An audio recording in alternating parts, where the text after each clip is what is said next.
All right. What's up, everybody? Welcome back to the Fit40 Podcast. Today, we have an awesome guest with us in the house. We have Chase Smith. He is the COO and assistant coach for Conquer Fitness and Nutrition, Chasing Fitness podcast creator and co-host. He was a registered nurse turned nutrition coach, and he has lost 100 pounds in a single year. And he's one of the very, very few to keep it off.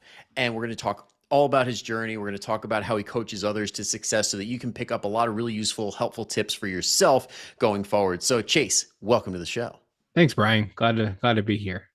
Hey, very happy to have you here. And thank you for taking the time out to do this, because I love chatting with you in general, but I think the audience in particular learns a ton when you come on. And I checked our last episode. It was like 2023. I'm like, we're long overdue. Long overdue. That's been a while. I mean, same when you came back on ours. I mean, it's been a long time. Exactly. And speaking of that, if you guys want an awesome episode to check out after this, Chase and Chris were graciously invited me onto their show to do basically this in reverse. So we covered a host of different topics. If you want to check that out, I'll put it in the description so you guys could check out Chasing Fitness. Chasing health. Or sorry, Chasing health. All good. All good. I'm like chasing something. I know it's chasing something, right?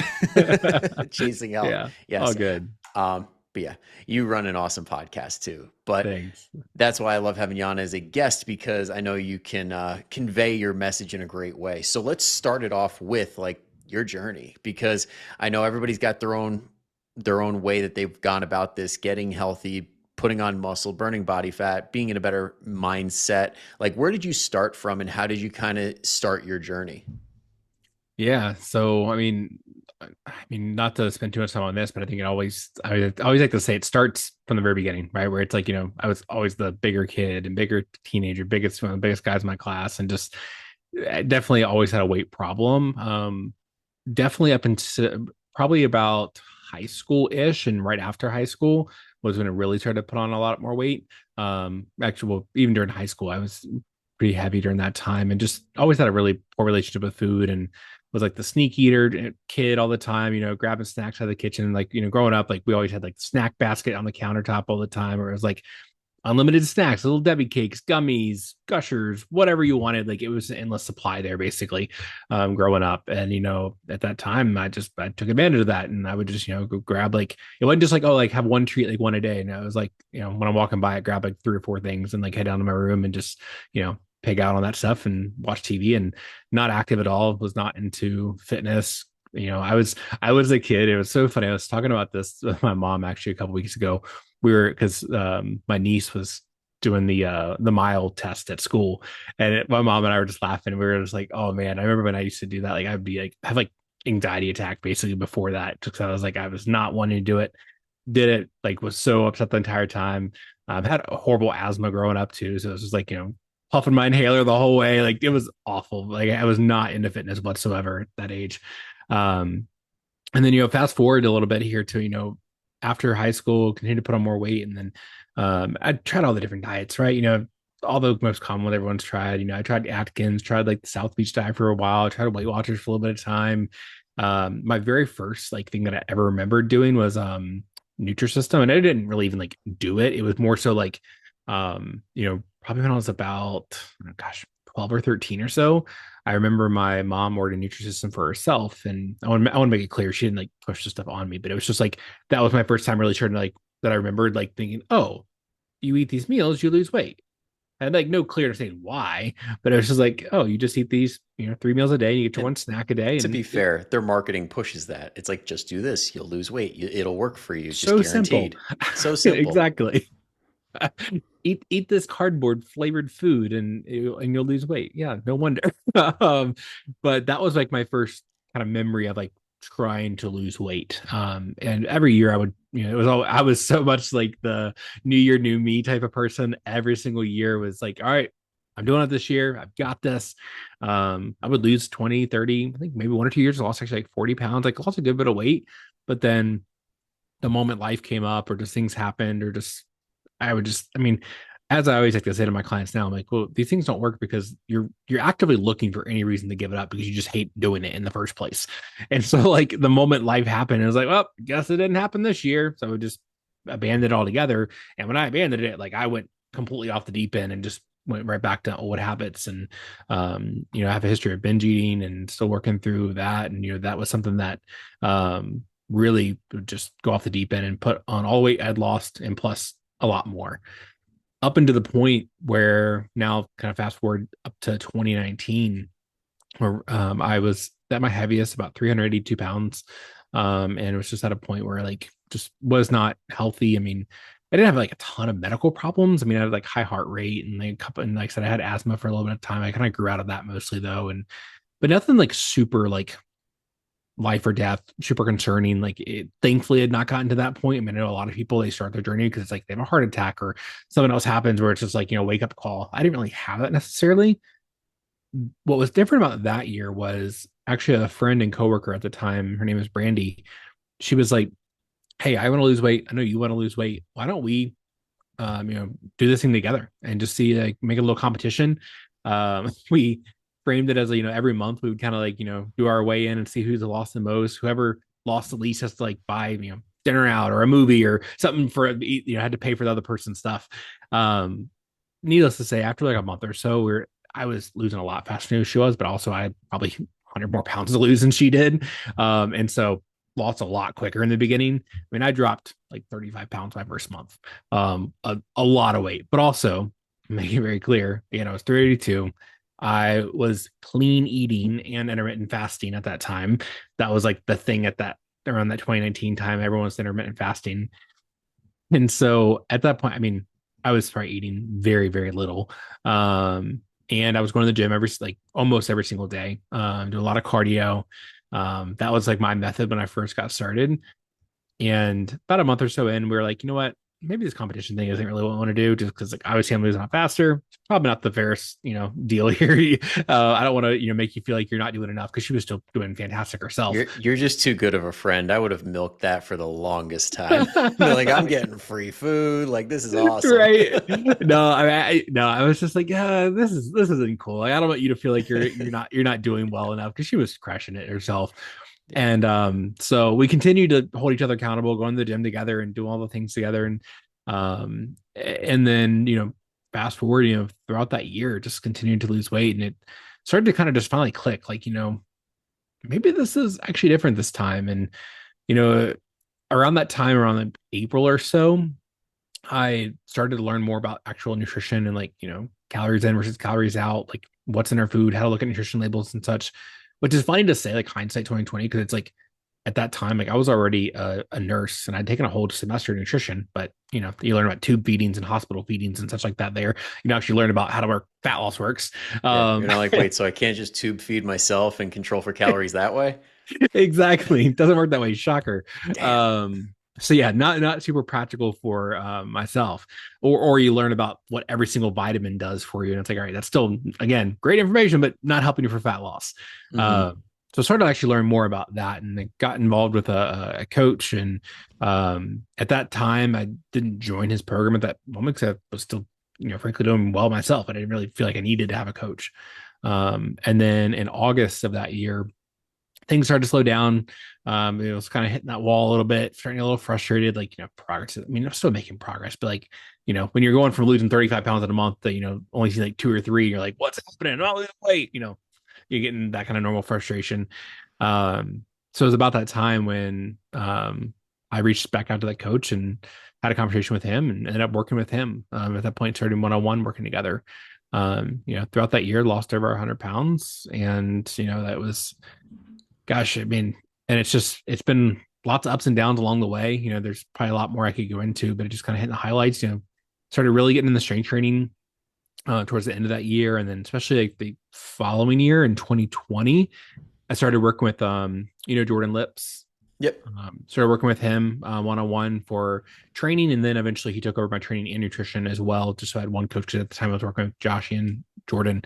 And from there, really fell in love with strength training. I mean, Jordan like loves to nerd out on all things like hypertrophy and all the fancy. And what was really cool too is like around that time is also when I started to become like work on my nutrition coaching certification and like training and stuff like that.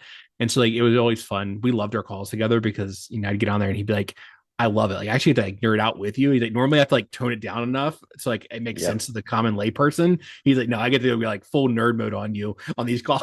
And so it was great. Yeah, Learned a I ton know through I him. actively have to like avoid the hypertrophy stuff because I'm like, I love this, but God, it makes you want to go off the deep end and explaining it to people, and it just makes it so much less effective. I'm like, I gotta be simple, man. I can't get into all Yeah. that. Yeah, I mean, it's definitely something I don't like. I'm the same boat now, like with my clients. It's like they're not really not worried about too much of the really fine detail specifics. It's like just move your body, really, for the most part. And yeah, we'll still cover the needed information, but not the details. Um, Yeah, at that point, muscle building is like a hobby. If you get to that level, it's not like, oh, we're getting healthier. yeah, exactly. And then after that, I in 21, I think it was. At this point, years sort of kind of blend together. But it was like 21, 22 around that time. I then actually had a friend that was competing in powerlifting. She went to nationals, won nationals, and then ended up going to and actually went with her down to Georgia for the nationals competition. And at that point, I saw like what a powerlifting environment was like, and I was like, "Ooh, this is really cool. I want to try this out myself." And so next thing you know, ended up leaving Jordan. Unfortunately, love working with him at that point, but now I was one to working more powerlifting side of things. Hired a powerlifting coach through the strength athlete. Shout out Angela. She was awesome. And TSA, I remember those days of like when they yeah, were big. yep. So I worked with Angela from TSA and she was amazing. And sure, that was so much fun. Like powerlifting is one of those things where like it's not for everybody for sure, but like it was definitely a time that was just so much fun to like push heavy numbers and like really challenge and like you get to really see what your body's capable of. Because I feel like you'd never really know until you start really testing it. Like Yeah. I still don't know how to this day, like squatting over 400 pounds, squatting over or deadlifting over 400 pounds. Like if you would have told 2018, 2019 Chase he'd be doing that, like you're funny. Like, yeah, like Yeah. make some more jokes up here. But no, it was such a cool thing to test out and just really just push my limits. I competed twice. Um, and I wasn't near like the best by any means, but it wasn't even really doing it for that reason. It was just the fun, the community. I mean, even competition. Have you been to a powerlifting competition before? Oh yeah, I've Okay. done. Was it just the one? I feel like I've done two also, Oh, but you I can competed. only Oh, remember nice. just the one. Yeah, I my favorite memory of that was I was benching and I thought everybody was going nuts for me. No, it was the guy next to me that was squatting 800 pounds. And I'm like, I don't care. I'm using it as fuel. Dude, that fuel, that adrenaline is so funny. Like I remember my first competition.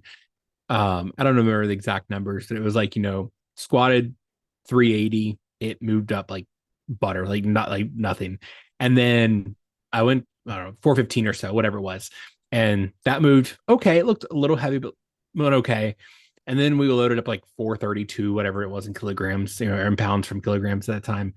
And I had so much adrenaline going through my body at that time, and the crowd was just going nuts, and everybody, and I got under the bar, and I made it look easier than my first attempt, my third attempt. It was like it was like a 15 or 20 pound PR for me, and I made it look like it was just the bar, basically, That's just awesome. pure adrenaline. Well, I But think that's an important thing that a lot of people have never experienced before. Like, I was very familiar with that feeling coming from high school football because, like, when you have everybody screaming at you, like, come on, get up, get up, it's like this really exhilarating thing where you're kind of like outside your body and it just does this. But yep, a lot of people have no idea what that feels like. And for anybody listening right now, like, if you do want to do it in a safe way, powerlifting is a very cool way to get introduced to that because you don't need a crazy number just to no, sign up. You could sign up and lift 5 pounds, and you're if as long as probably you can lift the going, bar, you're qualified. yeah. And honestly, people there are going to see that and probably cheer louder. Like, powerlifting is a very weird dynamic in the best of ways because that Mhm. community is super supportive because they've all been in that position. They understand how hard it is to even sign up and to even make progress on these lifts. So that's one of those avenues you could take that really takes the journey from, oh, I just want to be this number on the scale to, oh, I'm changing my life. Oh, I remember the room, the time the excuse me, the times that the room got the loudest were like, I mean, I saw 12 and 13-year-olds competing, and I Hmm. saw 85-year-olds competing. You put an 85-year-old woman underneath the bar, and that place blew the crap up. And she had maybe had Oh like, yeah. I don't know, like barely anything on the bar, but it just everyone going berserk for this person. And it was the coolest thing ever. Like in Because the I do think, sorry to cut you off. no, you're good. I was just gonna say, I think this is like a thing that a lot of people don't get, that like trainers, for example, when we're in person with somebody, they're like, "Ah, it's not really that much weight." And I'm like, I'm not even looking at the weight. I'm looking at your effort. Because Mhm. if you understand that strain, that level of like, I'm pushing hard, the weight does not matter. It's, No. are we putting enough effort in to get the result, and are we pushing forward? Because that's the real thing that we're going after. Hmm. Yeah, it's so cool. But did the powerlifting for a while, and at some point my body was starting to kind of not be too happy with me. My joints and such were just it got to the point where it was causing some just so much discomfort that it was like not fun anymore. I Yeah. wasn't looking forward to it. And I was like, all right, that was cool for that period of time. I'm okay with like not putting that much weight on a bar again. Like I had that fun with it, and shifted back to more hypertrophy style training after that. But yeah, I mean, to this day, like you said, I was a nurse up until 22, and then from since then, been doing coaching full time. And now I love, it's after going through all that my journey myself, and obviously that was just a cliff notes of everything, but like after going through all that myself, like I just was like, I really want others to see what they're capable of doing. And like, because like, I think people don't realize, you look at these success stories, and the people are like, well, I can never do that. Well, I thought that exact same thing before I did all this. Like again, like back in 2018, if you would have said like, oh, you're going to lose 100 pounds, you're going to compete in powerlifting competitions, you're going to be doing all these things, you're going to be a full-time coach, not going to be a nurse anymore, I would have laughed in your face with all of this. Like I did not see that for myself, but it took, doing it, and to some extent. And then also I, definitely believe in like coaching and having a mentor or somebody that really pushes you outside of that comfort zone, to that can see the full potential in you. And when you have that external stimulus from the outside and some accountability along with it as well, really, I mean, anything's possible. It's just like, just ask yourself, what do you want, and when do you want it, and how bad do you want it? And then find the right people to do it. Find people who can show you the right way. Yeah. And I mean, just how you said, it's like hard to conceptualize with like, oh, you list all these things you accomplished in that time. But what it really comes down to is, what was that day one? Like, what was that change that happened?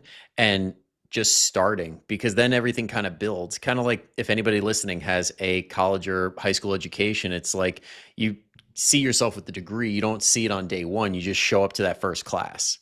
Mm-hmm. Yeah. I mean, the day one, and I think it's, it's actually another conversation I was having recently with some clients. Towards the beginning of the year, we talk a lot about just setting New Year's goals and just kind of like just looking at, like what do you want to get out of this year? But I think part of it is also just recognizing that I think a lot of people struggle with these is because they also expect to get to their goal or make progress without the imperfections, without the struggle. And I think that's why some people end up giving up, or just saying, no, I'll try again next year, is because they look at adversity as like a stop sign rather than just like a, slow down. Or I use the analogy that's like, instead of looking at it as like a brick wall, look at it as a speed bump. Like this is just all something that, like, yeah, it'll slow you down at times. Yeah, maybe even do backpedal a little bit. That it's life. Things are going to happen and things are going to come up, but you have to start looking at, okay, what can I do? Stop taking the option of quitting, or take the option of quitting off the table for yourself. That way there is no other way, like except for moving forward. And so you have to figure it out.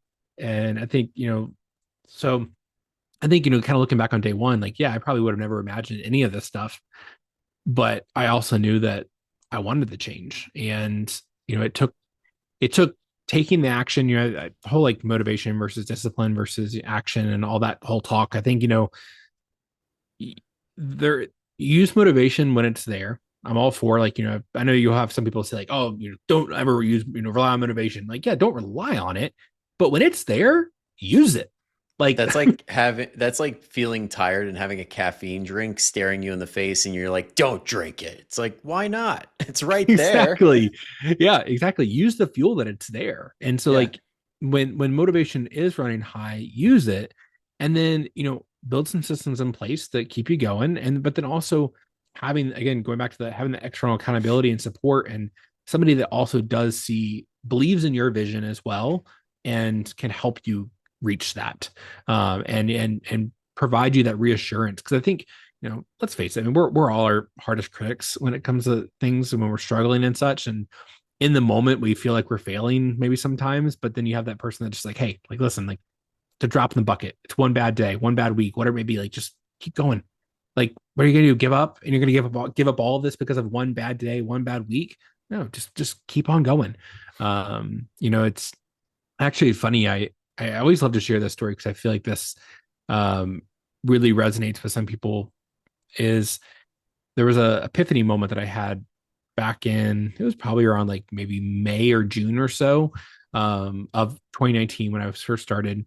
Up until that point, I had been on it. Like, no, this is back when I still believed in cheat days and everything else. Like, I had, no cheat days, was nailing it, was on it, perfect almost, as close to perfect as you could be.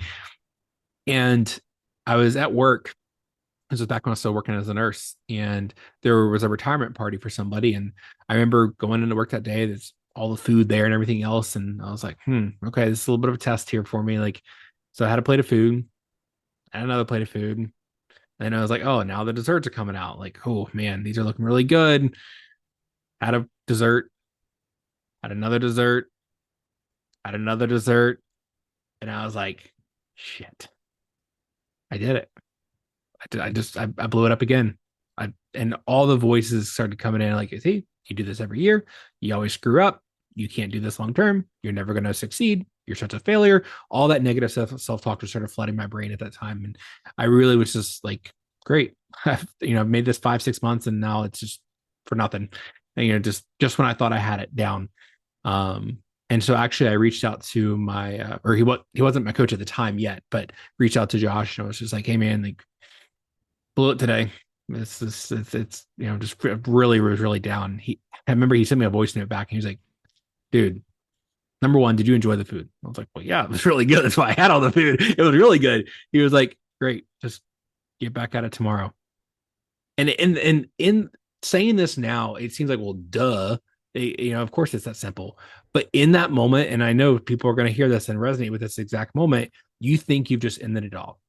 And all it took was him just to say, just get back at it. Like, you could let this be the day that you just give up and you just quit on yourself, but you didn't ruin anything. He's like, yeah, the scale will be up tomorrow. So what? Take the day off from school if you want to. Like, just get back at it. Don't let this be the thing that stops you. Like, you're allowed to have a bad day. And he's like, guess what? You're gonna have a lot more of these. So just keep going. And I really do think in that moment was that moment when I realized you can have a bad day, bad weekend, bad week, and really just keep going. And so that was like one of those like big epiphany moments in my first journey of my year, or the first year of my journey, that really just still sticks with me to this day. And I was like, man, okay, like, this really is all it takes, is just to keep going. When life does throw you a curveball, yeah, it sucks, but what else are you gonna do? But yeah, I always like to share that just because I feel like it's eye opening for some people that just need that little reminder of like, you can have a bad day and still keep going. Yeah, 100%. I know with my clients, I love throwing the numbers out, and they're like, oh, because sometimes you do need facts to slap you in the face sometimes, Mhm. because it is a very emotional journey. It's super normal to get down on yourself. I know I've had many nights like that myself before learning all the nutrition knowledge, where it's like, Mhm. oh, I just stuffed myself. I'm 5 pounds heavier on the scale the next morning, sometimes more. And you're Yeah. just like, damn it, I did it again. And it takes a lot of work to get past that point, but it's totally normal for somebody who does not have the education in it, who doesn't have all the built up experience and the proof that, hey, I know what to do going past this point. So it can Mhm. feel terrible in the moment, but it doesn't mean that like you're a lost cause. It just means you got to learn some shit. Mhm. Yeah. Yeah. I mean, and you learn by making mistakes, and you learn by, and this is all stuff that I've learned after the fact now, and things that I now teach my clients a lot of times is like, you're going to learn through failure. Like, and it's something when I'm teaching clients skills and such, I tell them like, I need you to go try these skills. Like, I once heard I don't know, quote, phrase, whatever you call it. At one point, it was like somebody said, a lot of people are like, oh, just give it time. No, like, you can't give it time. You need to give it reps. You don't get better at things just by thinking, I want to get better in not emotional eating, and then just never practice how to work through that. Like you have to try and fail so many times. In fact, I've told a couple clients recently, I'm like, hey, honestly, I would rather you tell me, let's say the next morning you message me and you say, hey, yeah, I tried that skill, the Zen 10 technique, for emotional eating, and it didn't work out last night very well. Okay, cool. Like let's talk about why I didn't. Let's work out, let's reconfigure this. What can we learn from it? Versus you say, yeah, I just went and had the brownies and I just said fuck it. Like I need you to actually try it. Because if you're just telling me you're just saying screw it, I'm not even gonna try the skills themselves and just eat anyways, we're not learning anything. I need you to try. Even if it doesn't work, okay, you at least tried it. We're gathering more reps and skills to learn like why is it working? Why is it not working? But you have to keep trying things to learn what does and what does not work for you, because then it's going to be different for everybody. Yeah. And I like that. I like the recalibration aspect of it because it's funny. I was literally just listening to a podcast on this talking about business owners who would do the exact same thing where it's like they just try the same thing over and over and over again and never adjust. Like Yep. it should be that, yeah, you keep doing the thing, but you always do a reiteration of it. Like you Mhm. always do whatever the core thing is, like keep showing up, giving effort, but figure out what you got to do different as you go. And that's the refining process that makes it better. If you're that person that always goes back to keto because you're like, this is the time and nothing actually changed. You're just like, I want it more. It's like, congrats. That's going to flop you. That's going to land you on your ass in the exact same spot. Let's call the bullshit out. That's going to happen. Or the people that just I see this a lot too. Let's just use the example of, the brownies that I mentioned earlier. Let's just say, your weakness is brownies. You have people that go 6, 8, 12 months without having a brownie. They're like, yep, I've worked past this and I don't struggle with this anymore. No, it's you just haven't given yourself the chance to try. But I bet you the moment you have brownies again, it's gonna be a really hard time. So Yeah. why don't and this is where again so much nuance and context goes into this, because yes, there might be a period of time when I'm like, hey, you know what?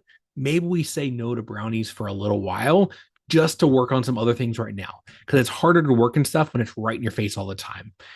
But after that period of time, we're gonna have to start exposing ourselves to the brownies because or I've had clients before where I've seriously told them, like, you ever had worked with a client where like really they really don't run into too many adversities along the way. Like Mhm. it's pretty rare. Most people have It's things pop up all rare, the but you time. think like, man, wouldn't that be nice? Yeah, exactly. But then again, I've also told some clients where like they really don't ever get out of their comfort zone. They really, they're losing weight, but they're kind of just playing it safe the whole time and just coasting through. I'm like, hey, like I don't want you to have a hard day or a bad day, but like also I don't want you to a little bit sometime, because like that tells me we're trying, we're getting exposed to it. Because I've had clients like that. And again, it's pretty rare, but I'll be like, hey, like if we work together for a year and you never face these adversities, like what are you gonna do when you're done with me? And now all of a Yeah. sudden you hit these things. I want you That to that's know how what's to work through them, Yeah, but that's I what's don't so want you to mess up. crushing. That's what's so crushing when people quit when life gets crazy because you're like, no, this is like the learning time. This is where you Yes. need to understand what to do during this time. And we're avoiding it over and over and over again. And we're wondering why we're struggling. You have to be able to work through it and figure it out. And I think that's something actually Chris and I have just talking about that this week. And we're actually doing a training coming up soon for clients on like resiliency and stuff, and just like learning how to tackle these moments and just expect and normalize them. Because once again, so many people get on this journey and they say, all right, I got this. And the moment the slightest bit of adversity pops up, they just say, oh, it's not my year, or it's not my month, or it's this bad time. Or they just, stop talking to their coach and just ghost for, until they get through this hard season. It might be a couple weeks before we hear from them. And it's like, hey, like, I want to help you in that. And I think so many people, and I think a lot of this comes down to one, previous diets they've done have told them that they have to be able to be perfect in order to be successful. So when things aren't going perfect, then they automatically think, well, I just can't do this because keto meant you're either on keto or you're off keto. It's not like that gray area in between that we teach in. And so you have to be able to have those struggles and work through them at the same time, and learning how to. I think a lot of people, since they come from that background, they think, oh, well, if I go to my coach and say I'm having a hard time or I'm struggling with this, they're just going to say, well, try harder, or push through this, or like, no, sometimes it might actually be, I'm going to teach you how to scale this really far back to get you through this tough season and not go completely off the rails. I just had a client that I was talking to.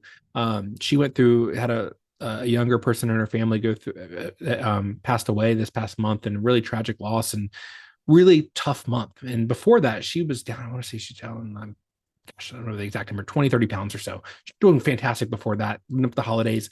And this happened in January. And, we just had a call last night to reset some goals for February. And, we were talking through it and I was like, and she actually said it before I could, which made me even happier. But she was like, I didn't go backwards. She was like, yeah, I'm not happy I didn't get, we set some great goals going into January because we planned January is going to be a good month to work on some things. Life got in the way. Things came up. But she at least still stuck to the basics and held her ground on some areas instead of just giving it all free for all. And she maintained through the entire month when she was like, in the past, that would have gone completely different. And so people need to learn that maintaining during these seasons is the win itself. A lot of people look at that as like at the loss or they struggle. And I'm like, well, listen, probably 2 years ago, you probably would have just said, screw it and gained 30 pounds that month. Or maybe not 30 pounds, but people would have just gone off the deep end because life got in the way. Like, let's learn how to tackle those seasons together because again, I'd love to, say this life's just gonna be all sunshine and rainbows, but you're gonna have adversities pop up along the way many, many, many times. Yeah. And I mean, it's funny you say that. I had a similar conversation with a client recently this week where she's like, yeah, January, I was like preparing for the worst and she weighed in and she lost 1.5 pounds. And she's like, now it's 1.5 pounds, like nothing crazy. And I'm like, no. Considering the month you've had, that's impressive because a lot of people, to your point, like their expectations are just lose because of all these companies promising that. And they don't understand that it's really a series of lose, pause. And you just don't go backwards. But if you don't have the tools to not go backwards, then you're always going to go back to where you started.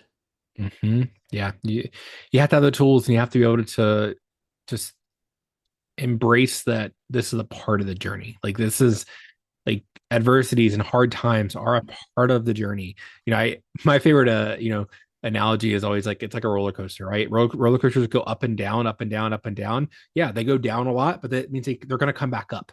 Right. Yep. And, people talk about, oh, I fell off track. Roller coasters go down. They don't fall off the track. Well, at least we hope not. And so, they're going to come You've back never up been again. to Six Flags, I guess. Yeah. And so, yeah, you're going to go up and down, but you got to go through the downs to be able to come back up again. And so just recognize like, this is the part of the track. This is what it's supposed to look like. And once again, I always go back to, and I've joked with clients before too. I'm like, and plus if you never have the down periods, are you actually living life or are you just scooting on by and not living to your fullest potential?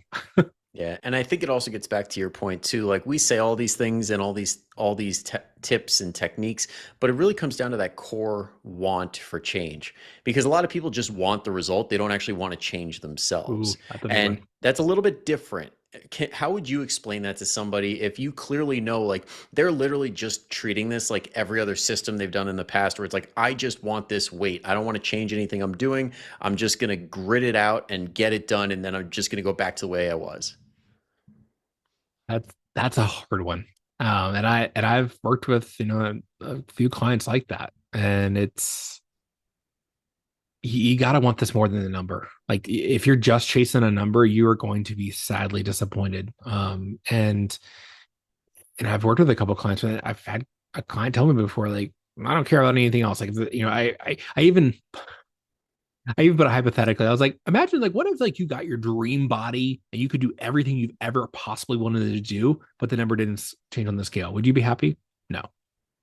I was like, okay, this is beyond what we're working on here, because this is like, if you're just chasing the number, then that's not a deep enough why for you, the way I look at this. And like, and you're right. Like you have to want to change your lifestyle, not just want to change the number on the scale. Like you have to realize when you go through these transformations and such, you got to where you were at the beginning of your transformation for a reason. Whether your environment, the people you're with, the habits that you have in place, the lifestyle that you lived, it got you to where you were at. If you're constantly white knuckling your way through this and just doing this just to see a number on the scale change, you are going to go right back to where you were at beforehand. If you go out and have drinks with your friends 3 nights a week, and eating out fast food 5 times a week, and grabbing the $500 500 calorie Starbucks drink every morning, and you're still trying to force and wiggle this in, and not really change anything, or white knuckling your way through a few good weeks to see the scale go down, and then you're just planning on going right back to that, you're going to put the weight back on. You have to. And it's funny, the whole like wanting to change piece, it can be influenced. I'm kind of curious your thoughts on this too. Like you can influence people to help instill that desire, but at the end of the day, that is ultimately up to the person, that they have to want that change for themselves. Yeah. Because no matter how bad we may want it, and this has actually been a really hard conversation I've had to have with myself, even just as a coach, because it's really tough when you're working with somebody who likes the idea of change, but actually doesn't want to change. And also, it's even harder when you see their potential. Like, what they're capable of doing, but they're not wanting to go all in on it. Yeah. And But go ahead. it's kind of like you were just saying, like it comes down to the honesty aspect. And I know I've had to do the same with myself with like my own training recently, where it's like, yeah, I want to lead by example and really make sure that I am at my top level. But at the end of the day, I just opened my gym. I am literally raising a puppy, and it requires a lot of extra attention doing that crap. And that's not me saying, oh, I'm doing all these things, like I got to take it easy. It's like, no, that's just stating the situation and being like, okay, this is the limitations that come with it. Now let's make a plan around that. So, like, instead Yeah. of me crushing it for 4 or 5 days out of the week, hour-long workouts, it's like, no, I'm going to do 2 half-hour strength sessions and 2 half-hour cardio sessions so my health stays in a good place. I can make incremental increases and like still be moving forward, just not at a super fast pace. So I never fall off, but I'm not going to set these grand expectations because that's just not where I'm at in life right now. And that's okay. And that last part, I think, is the most important, where it's like you state your limitations, you state what needs to happen given these limitations. And then at the very end, you have to say and truly believe, and that's okay. Yep. I one of it reminded me of, I talk a lot about with clients, capability versus capacity, right? You probably have the capability of doing all those workouts. Like if Oh, you truly 20-year-old me would have want, knocked it out, no problem. well, and even now, like if you had to, you would figure out a way to make that happen. Now, would your sleep suffer? Probably so. Would your training suffer? Probably so. Would your business or the gym and everything suffer? Probably so. Right? You have the capability, but you don't have the capacity. And I think so many people look at all this as through a lens of only capability.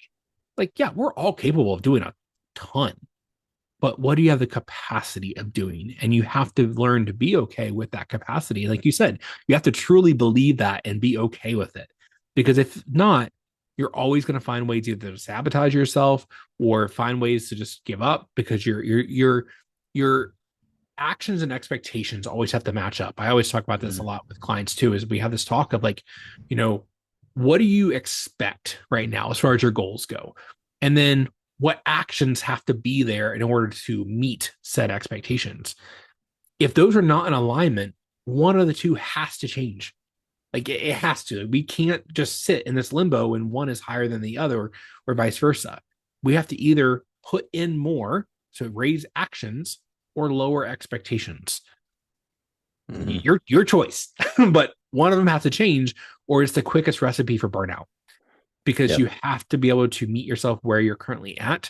Because if not, it's just you're going to get more and more frustrated with yourself, because you're going to keep wanting this, but only able to give that. And until those match up, it's going to be that constant friction with yourself. Yeah, because it's never solutions, it's always trade-offs. Like when Mm-hmm. when we look at people, like say you have these people on social media or whatever that you idolize and you're like, I want to look like that or I want to be that.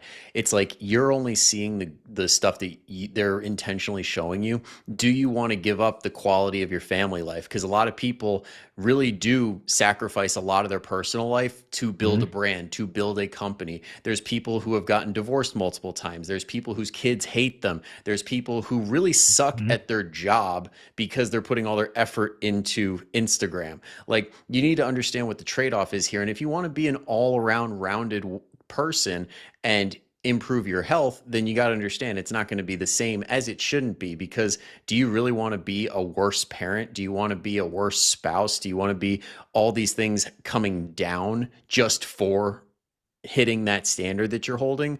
Or Mhm. would you be happier doing something that's a little bit more sustainable, something that doesn't drain from the other aspects of your life, and just everything improves together? Because there is a system where that does work. Yep, absolutely. Yeah, you have to find that even ground there. It's even just like when I'll be talking with clients sometimes about, like this kind of similar but different. When it's like someone's focused on fat loss phase, and then they're like, I want to see faster progress. Okay, well, right now we have to either then to create a bigger deficit, we have to either decrease calories or increase movement. And if you're like, well, I'm already hungry, okay, well then we're not pulling calories down any further. And if you're like, well, I have no time for extra workouts or steps or anything else, okay, well then like we're stuck. Like Chris and I joke, really, we can't just wave a magic wand and be like, boom, faster progress. Like you gotta again trade off. Like what are Yeah. you willing to do? And if you're not willing to do either of those, then you have to fall back with being okay with where you're at right now.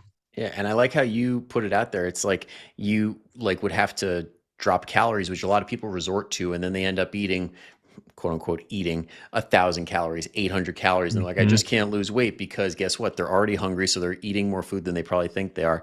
And on top of that, when you drop those calories low, your sleep gets worse, you move less throughout the day, so now you're Mm-hmm. shooting yourself in the foot, and you're actually getting worse results than if you just stayed where you were at. Mm-hmm. Yep. It's a tough, we have, I'm sure just as you do as well with your clients, a lot of this kind of tougher conversations. It's been like, hey, like we have to just be real. Like if you can't give more, then we have to readjust expectations here. Yeah, I know. I recently had a conversation with a client where I told her straight up, I'm like, listen, you are actively trading your health to your job. Like you are paying your job your health right now because she's legit working like 60, 70, 80 hour weeks. And I'm like, I get it. You've been with them forever, but I'm just going to be honest with you. You are literally giving them your health. And if you're okay with that trade, then that's fine. But let's call it what it is because we're at a place right now where you don't have the capacity for anything. Yeah. And that's hard too, is when you do see people like, whether it's their job or relationships or just anything in life that they're just, you can tell they're just not happy with where they're at and they're just giving their entire life away to something else. And again, usually it's work or relationships that are no longer serving them, whether it's friends, family, or whatever it may be. And it's like, to what cost? Like Yeah. you have to recognize like the stress you're in and everything else. It's paying, it's paying a price. I mean, I've had a client that, took over running a business and unfortunately like it's been pretty horrible with her mental and physical health for the last couple of years. And, it's one of those things where I've had to say like, I'm not saying you have to quit your job or, quit the business, but this is the trade-off that you're making. And if you're okay with that, then okay. Like we have to Yeah. just, again, we have to call it what it is. But if Because you're you not, can, yeah, you can do these brief periods of intensity as long as there's oh, an end in exactly. sight where it's like, okay, we're seeing the benefit. We are maxing this out with the intention of a down period or like kind of like exercise where we peak for a powerlifting meet, but then right after Yep. that, it's like we decrease volume, we bring it down, we let your body recover, and we get back to a baseline. Yeah, I mean, it's just, and that's, I mean, it's with everything, and just like it's a great example, but also like think about like even with our business, we have busy seasons when it's like, yeah, it's a little bit extra grind. There's nights when I'm up a little bit later. There's nights or mornings I'm up a little bit sooner. Get up at 4 o'clock to get to the gym, so I have time to get on Zoom calls the rest of the day or whatever it may be. Like, there's times we have to push through that, but it's also knowing that okay, let me grind this out for a couple of weeks here, and I know after probably 3 or 4 weeks, I'll be able to take a little bit of a breath. But Yeah. it is the people that just don't see the light in the tunnel. They keep pushing, and it's like, all right, at some point, you got to come up for water. Yeah. And it can be very uncomfortable where it's like maybe it's time for a job change, maybe it's time for this. And it's like, and it's tough to figure all that out. But at the end of the day, you just got to prioritize and figure out what your true priorities are, not what sounds right, not what you think your priorities should be. Like, take a look at your schedule and your wallet and figure out real fast what are your priorities. Yep. I've said that before as well. I can, look at your wallet, look at your bank account, look at your calendar, and that'll tell us a lot about what your priorities are. Yeah. And it really does suck because like a lot of people don't end up in that situation because they wanted to. It's like they're just surviving. But when you're just surviving and your work is dictating your life, it that's what ends up happening sometimes and it Yeah. sucks.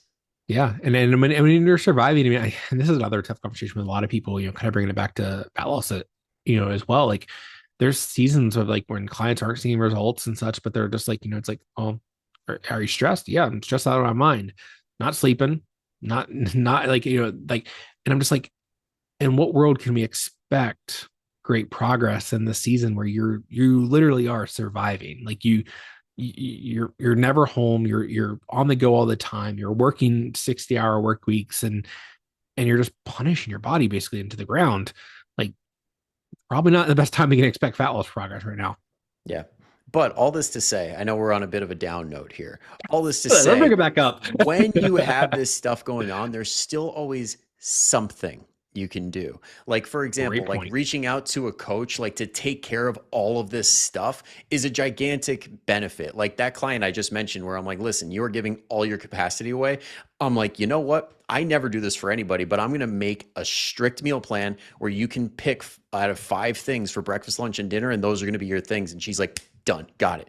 And now we're back on track. Whereas if you were doing that all yourself, it's like you're trying to balance your nutrition and your fitness. You're trying to think about work. You're trying to think about finances. You're trying to think about all these other things. Sometimes you just got to outsource so that it's literally just okay, just do this. Mm-hmm. Yeah, or I mean, yeah, like, and just that's the thing is that you have to realize, like, you're always going to be doing something. So, well, how can we simplify this? How can we, maybe, and this is where I think this is another, I guess, and kind of pull some of this other kind of thought in as well with this conversation, just because I know this is the big thing right now is everyone talk about like how to like optimize everything in their life. Right now everyone's like longevity and health optimization and everything else. And I'm just like, we're missing the forest for the trees here because like if you are in survival mode, like you really don't need to care about the ingredient list on the back of your food or if this was frozen instead of fresh produce from the store or all these other things. Like stop stressing over all the little tiny things. Like the amount of work and pressure you're putting on yourself to make this the best foods and the best high quality this and high quality that, and you're listening to all these Instagram people that are demonizing everything out there. Like right now, like you're just in survival mode. Like we need simple. Like you need to be okay Yeah. with having the frozen fruits and veggies, having the pre-made protein sources that you can just heat up and have ready to go for yourself, or the rotisserie chicken on the way home from work if you didn't have dinner planned out. Like make this as simple as you can. Get that down first. And then when we're in a season when life is a little bit lighter, yeah, maybe then we can look at some other Yeah. things that we can optimize things. But right now, we have to simplify before we optimize. And let's be honest, if we're not doing these things that Chase just mentioned, what's the alternative? What are we going towards? What are those convenience foods? Because you better Exactly. believe if it's highly processed foods, then you are missing the entire point. Exactly. Yeah. And I think that's why, but I think people get so overwhelmed because they are, and honestly, I don't even like blame them a lot of times. No, It I sucks I all the have a little bit noise of that's a out I have a there. little bit of a judgmental and pissed off tone right now because all I can think about are these influencers that push this bullshit. Never mad at the client. I am so angry and pissed off at the people pushing this crap because they're orthorexic douchebags. Yep. Well, I've That's had it. a ton of client calls recently where they're just like, what about this? What about that? What about this? I'm just like, stop. Like, and again, I'm not never mad at the client. It's just like, hey, like you are stressing about all these little tiny details. Like, and I know all these influencers have told you to, this is bad for you. You shouldn't eat this, or you shouldn't do this, shouldn't do that. And I'm like, I just need you to stick to the very simple basics here. Like, Yes. and there's so much noise out there nowadays. And I get why people do end up just caving for comfort foods and Yeah. convenience foods because they're just like, they're like, oh, I should eat this, or like, oh, but I shouldn't have that, or oh, I shouldn't. And it's so much noise in their head all the time that they're just like, screw it, just McDonald's. Like, I don't care anymore. Like, I don't blame you because you're so overwhelmed by all the noise that you don't know what is right or wrong. Yeah. So yeah, it's sad. That's been, I've had so many calls lately with so many clients like that are just asking about all the random bullshit that they see on Instagram and everything else, and their ads that are popping up all the time and everything else. And I'm just like, please stop. Like I tell them, like, hey, do bring it to me. Like, let me be. I always tell them, let me be your filter. Like, let Yeah. me like help you kind of That phase. Like, might be one of the best benefits of having a coach. Like, I literally have a section on our weekly call for Zoom where I'm like, it's BS or not. Like, ask me I your like questions. that. Like, is this bullshit? And I'll answer it for you. Yeah, and I always tell them and sure, I'm not gonna know everything, but if I don't know about something you brought up to me, I'll do research on it, or I'll talk. Like, I have a network of people that I could be like, hey guys, what about this? And like, I can help find the correct answer for you. But most of the time, it's just baloney. Especially Yeah. if they're asking, giving you a discount code to buy it, it's baloney. Yep. And especially if they're like leaving out an integral part of the system, like a lot of things will be like, you don't have to exercise, or you don't have to track your food, or you don't have to do Mhm. certain things where you're like, well, this is the only person saying that. So we have a choice to make. Believe this because they must have the secret, or they're probably full of shit and trying to make themselves sound unique so that I buy their thing. Mhm. And Yeah. unfortunately, people fall into that first one a lot. Yeah. It's frustrating. I'm just like it was. We actually did a client training this past Monday on how to like keep focus on all the diet noises out there of like all the different new products and different supplements and everything else. And we talked a lot about all this different stuff, even like, brought up like GLP-1s even because that's, everyone's talking about those now. And like, Hmm. we talked a lot about that. And it's like you have to start realizing that the noise is always out there because let's face it, social media loves when people post about this stuff because it's very controversial, it's black or white, it's extreme, and it creates controversy, it creates people to get commenting about it, or and so the algorithms are like, oh, this is really entertaining stuff, let's boost this stuff up. We joked, we were like, that's why Chris and I post something, we get 3 views on it, but Sandra that's selling her big booty builder workout for $100 online with her booty bands, she'll get 1,000, a million views. Yeah. Like, it's Or so frustrating. what cracks me up are those people that are like, they were not a good student in school, but now they're all of a sudden some sort of like organic chemistry expert because they're selling a supplement that is Yeah. revolutionary and they have a discount code. And you're just like, what? Like, how do you even, you're not even smart enough to know if this is legit or not. Yeah. It's all frustrating. And just, I just wish more people would, and I ended that conversation a lot of times with, just focus on the boring basics. It should be really simple. And actually, I heard a quote on a podcast recently that I shared on this training to kind of close it out. And it was like, the grass is not always greener on the other side. The grass is greener wherever you stay and water it. And that is Ooh, because I like people keep that. jumping from one thing to the next, jumping this and then that and this and that. Like, you're never going to find green grass unless you stick with something and stay with it for a period of time. Yeah, which I think is a good thing to round this out on, which is sometimes the journey, the destination that you're looking for lies in that boredom where you're seeing progress, you're doing the thing, but you're honestly kind of bored with the process. You're like, Yep. yeah, I do this stuff, but it's really not that stimulating. It's like, that's how you know it's a habit Mm-hmm. because you don't have to Like, really focus hard on doing it. You're just like, meh. yeah, I joked one time and I was like, imagine being really bored but seeing a fantastic results. Wouldn't that be great? But we always want that new shiny object that flashes in the background that or what your coworker's doing in the next cubicle beside you, or the Yeah. your Aunt Sally's doing this new detox cleanse that looks attractive, and you're just like, no, keep your head down, focus on what's working because it Yeah. is working if you give it enough time and patience. And that goes for everybody who's about to tune out of this podcast and go listen to Andrew Huberman after this. Okay, we're talking to you. I think I listened to like one of his episodes one time, and I was just like, no, I'm done. It's like I've listened to him too, and I'm just like, there is no applicable information here. I feel smart listening, but God, there is nothing to take from this that I'm like, I could do this today. Dude, there's so many. And like, it's another podcast that I absolutely love because he actually does have good guests on, but I hate his health guest is Diary of a CEO. Yes. Oh my I God. love his. If you want to get confused and worsen your health, Diary of a CEO, just listen to all their experts. I skip every health expert episode, but like he actually, again, it's a shame because he actually has a really damn good podcast that I I love know. most of his Well, episodes. I think that gets to the point of like if you're going to listen to somebody, listen to them in their scope of expertise because I will listen to Stephen Bartlett on anything business related because the guy's a Yep. freaking genius. But Yep. he doesn't have a health filter because that's not where his education and expertise lie. So obviously he's going to have these people on and be like, "Oh yeah, that sounds right," because he doesn't have expertise in that. And that's a fallacy that a lot of people fall for, which is this authority fallacy where it's like, oh, Yep. they're really smart, so they must be really smart at everything.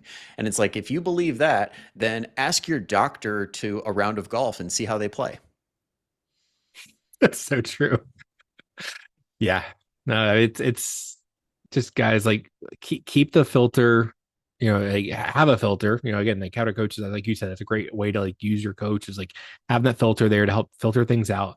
And it is just stick to the boring basics. It's gonna get you so much further than you realize. And like it's I love one of Chris's thing. I don't know if he made this up or he got it from somebody, but he said before, the things you're doing may not be sexy, but they'll make you sexy. So let's focus on those things. I'm stealing so many things from this podcast. Oh yeah. But That is a good one to end on. Well, that being said, I think this is a really, really beautiful spot to cap it on and let people kind of like chew on it. I know we kind of went up, down, left, every which right, way. like every which way. I hope you guys stuck with us and didn't get too depressed halfway through. But if you found it valuable, or if they found it valuable and they're like, Chase is awesome, I love his perspective, I want to see more of his stuff, where can they find you? So you can find me on Instagram at changing_chase. I don't post as much. A lot of, Chris Beelan, my guy I work with, he does most of the content nowadays and such. So definitely check him out. And I think he's coming on the show here soon as well, I believe, right? Yep. And so That bum had to reschedule, but we're getting him back on. I know he told me because he was going to be today after me, I'm pretty sure. And then he was Yep. like, no, I moved to next week. um, We'll pin him but down. We'll get him on. no, and then the Chasing Health podcast. That's honestly that's like my favorite place to make content nowadays is Chasing Health podcast. Brian's been on there twice. Great episodes on each of those. And yeah, we're getting close to 400 episodes now, and just Oh yeah. so much fun. Have a great time. But Nice. And are you guys are you on Substack at all? Because I'm getting more into that lately since it's more long form and thought out stuff.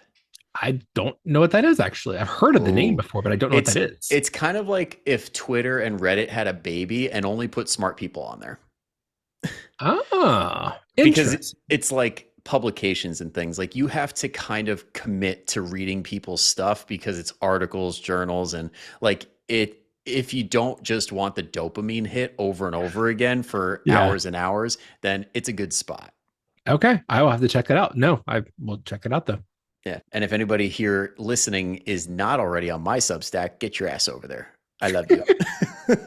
That's awesome. But yeah, hopefully I'll see you on there too. But yeah, and also everybody listening, Chase is one of the first guests of this year, which I'm so excited for. He's number 2 in this year, but there's more to come, especially after going to Real Coaches Summit in April. There's probably going to be a surge after that. So definitely hit that follow, hit that subscribe so you don't miss any of those guests coming up. Thank you, Chase, so much for coming on.